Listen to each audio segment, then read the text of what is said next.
Hello, I'd like to first off thank everybody for coming out here today. I appreciate the turnout that we've had.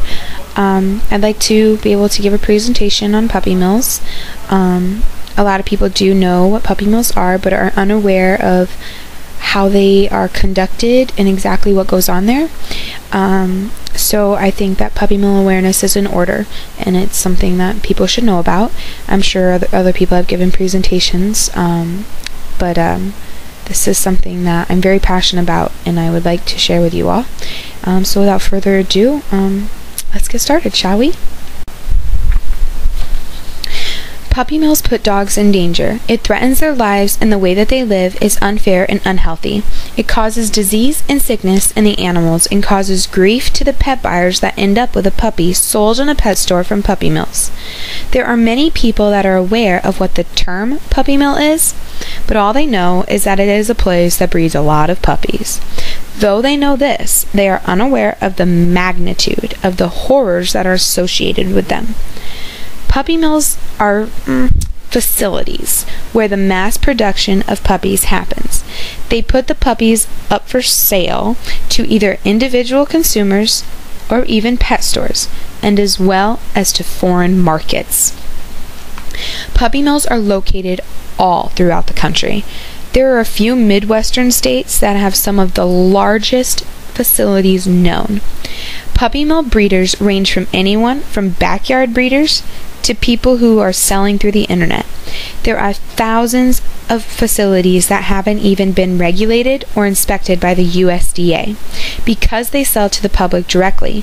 Right now, the USDA license requires for any one person with 4 or more capable whelpers who sells to any of which brokers or even directly to pet stores to be inspected periodically.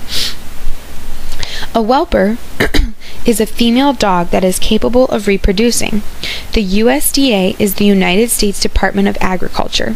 They are the federal department that administers programs that provide services to farmers, including research and soil.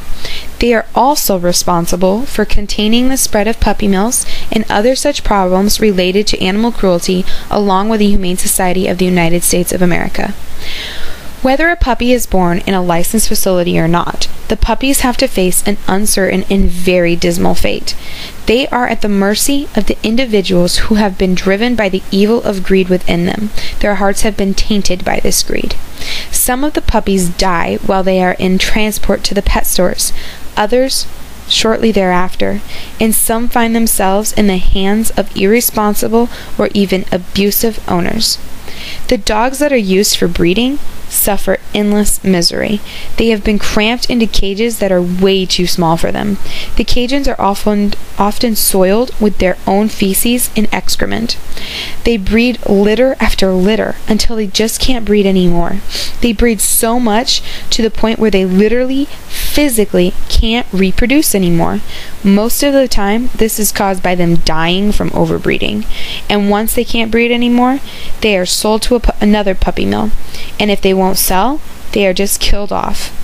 In a regular puppy mill, the animals are fed in the morning and maybe again in the evening.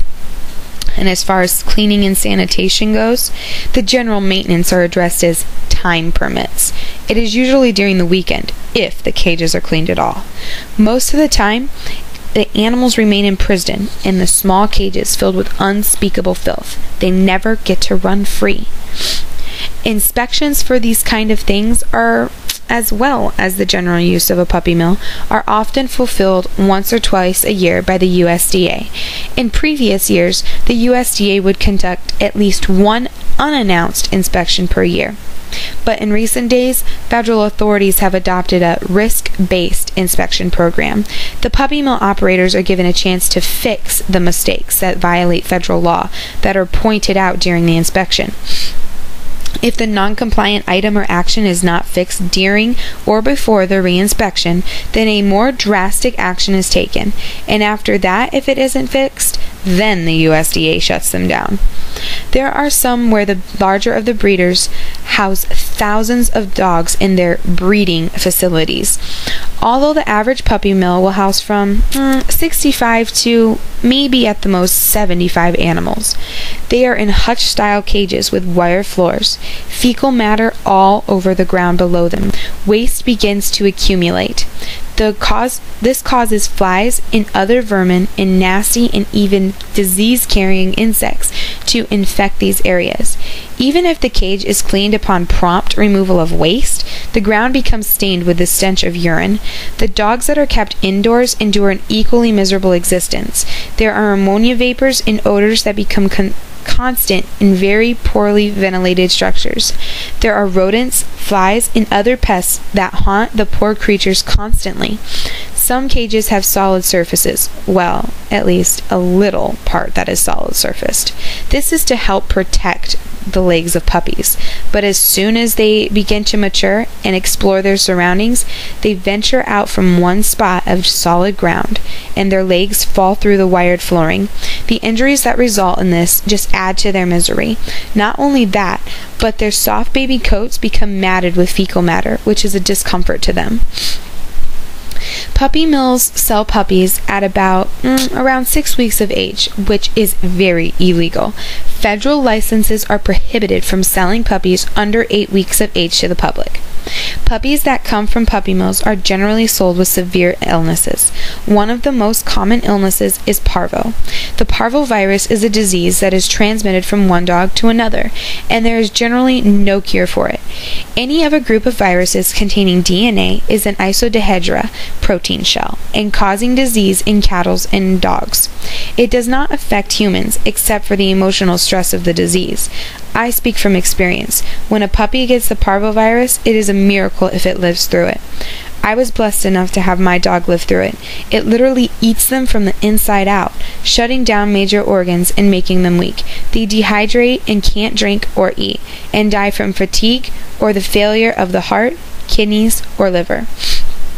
You won't know that your puppy has the parvovirus until about after 2 or 3 weeks after it sets in.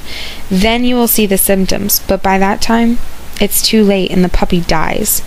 Right before they're shipped off to wherever they're going, they are bathed to clean up the feces and odors. Pus is wiped from the sad and scared eyes and right before they're shoved into a dark container.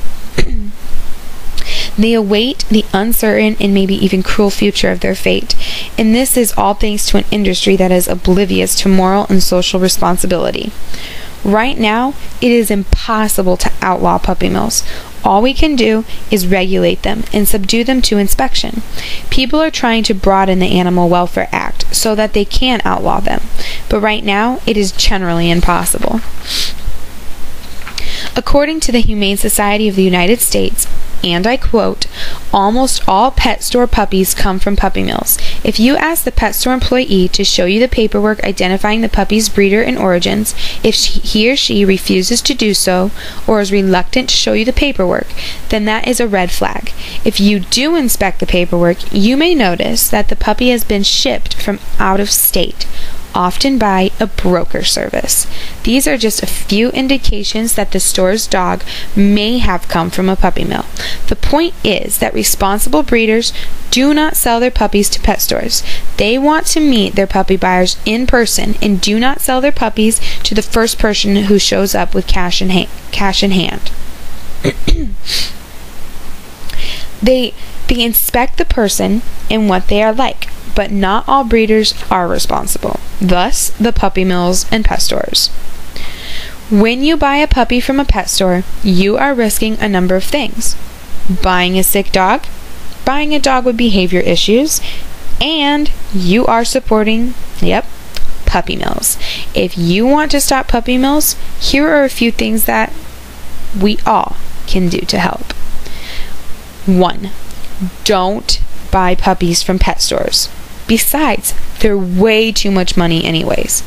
Each puppy purchased from a pet store, a backyard breeder, or via the internet serves an industry with no conscience. 2.